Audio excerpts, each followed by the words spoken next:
Hello friends, welcome to study with Meena Sharma. बच्चों, nutrients of food is very important to grow and growth, protect us from diseases, build and repair the parts of our body. यानी खाना हमारे लिए बहुत ज़रूरी है। You know what is balance diet? When all the nutrients in the right proportion in our food. मतलब जब हमारे खाने में carbohydrates, proteins, minerals, vitamin, fats ये सब सही मात्रा में होते हैं तो वो परफेक्ट खाना होता है। Balance diet is always keep our body healthy and fit. अब आप ये सोच रहे होंगे कि मैम ये कार्बोहाइड्रेट, प्रोटीन, विटामिन्स, मिनरल्स क्या होते हैं? तो बच्चों, these are the different types of nutrients that are needed by our body. Carbohydrates. It helps us to get energy to work, play and think. Just like sugar and starch are the carbohydrate. जैसे wheat, rice, sweets. बच्चों, इन सभी में carbohydrates होता है। इसका मतलब जो carbohydrates foods होते हैं उनसे हमको एनर्जी मिलती है खेलने के लिए, सोचने के लिए, काम करने के लिए, right? Proteins. It helps us to repair and build different parts of our body. Examples: pulses, meat, eggs, milk. बच्चों, ये सभी प्रोटीन्स वाली जितनी भी चीज़ें हैं वो हमारी बॉडी को ग्रो करने में हेल्प करती हैं। Vitamins. It helps us to protect the body from diseases and keep healthy and free from illness. मतलब विटामिन्स जो होते हैं हमारी बॉडी को हेल्दी रखते हैं और हमें बीमारियों से भी बचाते हैं।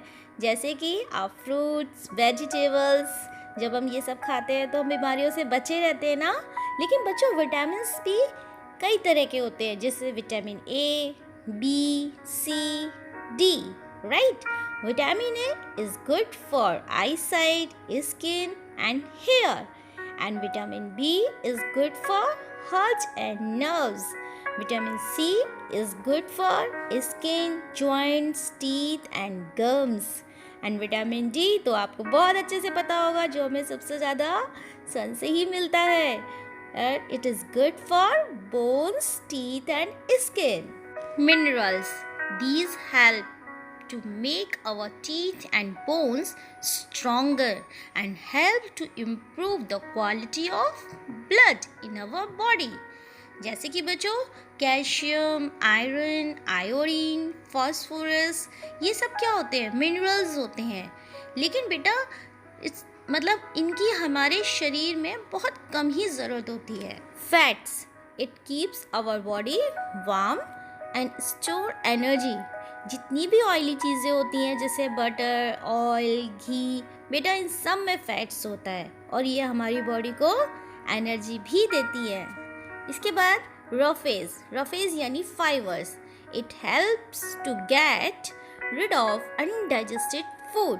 बेटा आपने देखा, जब भी आप खाना खाते हो आपकी मम्मा आपको पहले सैलेड देती है ना, वो इसीलिए क्योंकि जितने भी सैलेड्स होते हैं जैसे खीरा है, टमाटर है, मूली है, गाजर है, ये सब क्या होते हैं? रफेज होते हैं जो हमारे डाइजेशन में हमारी मदद करते हैं। बच्चों, फूड को soft, easy to chew and tasty बनाने के लिए कुकिंग करना बहुत ज़रूरी होता है, जिससे खाना क्या होता है? एक तो डाइजेस्ट जल्दी हो जाता है और फूड में जो जितने भी बैक्टीरिया, जर्म्स होते हैं वो भी मर जाते हैं। लेकिन कुछ सब्जियां और फल ऐसे होते हैं जिनको कच्चा ही खाया जाता है, क्योंकि उन्हें कुक करने से उनका कलर चेंज हो जाता है और उनके विटामिन्स डिस्ट्रॉय हो जाते हैं। समझ गए ना? बच्चों, कुकिंग के मेथड्स भी कई तरह के होते हैं, जैसे steaming, boiling, frying and baking. But nowadays microwave ovens are used to cook food because they do not destroy the nutrients, right? Microbes. बच्चों, microbes are the germs that enter our body are so small that they can be observed only under a microscope. Microbes कौन कौन से होते हैं? जैसे bacteria, viruses, fungi, protozoa. Bacteria.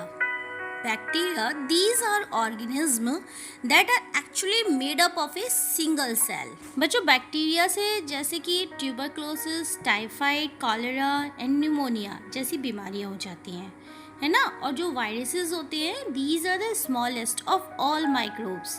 बहुत सभी microbes में सबसे छोटे वायरसेस होते हैं, जिससे कि chicken pox, small pox, influenza, common cold and polio. Third is fungi. These are the non-green plants that grow on dead matter. और इससे क्या होता है बेटा, जैसे skin disease like ringworm, है ना, पैर जो होते हैं उनकी एड़ियाँ फट जाती हैं, तो ये फंजाई के कारण होता है. और जो बासी खाना होता है वो भी फंजाई के कारण ही जहरीला या खराब हो जाता है. And fourth is protozoa. Protozoa, these are the single-celled organisms that grow in dirty, wet places, right?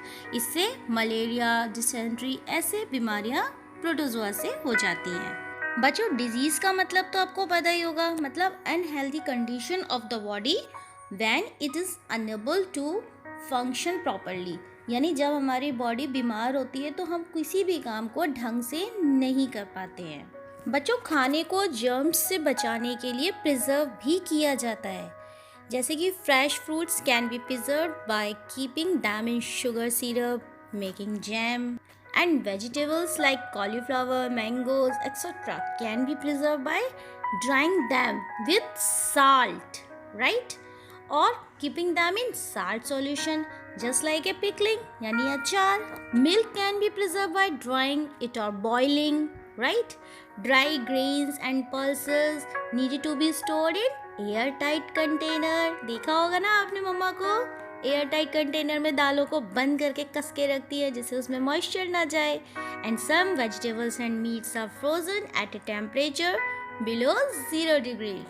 तो बच्चों, आज हमने फूड के न्यूट्रिएंट्स के बारे में, खाना क्यों पकाना चाहिए, कितने तरीके से खाने को पकाया जा सकता है, माइक्रोब्स, उनसे रिलेटेड डिजीजेस और खाने को प्रिजर्व कैसे किया जाता है, इन सभी चीज़ों को हमने समझा. और अगर बेटा आपको मेरा वीडियो अच्छा लगता है तो इसको सब्सक्राइब और लाइक ज़रूर करना.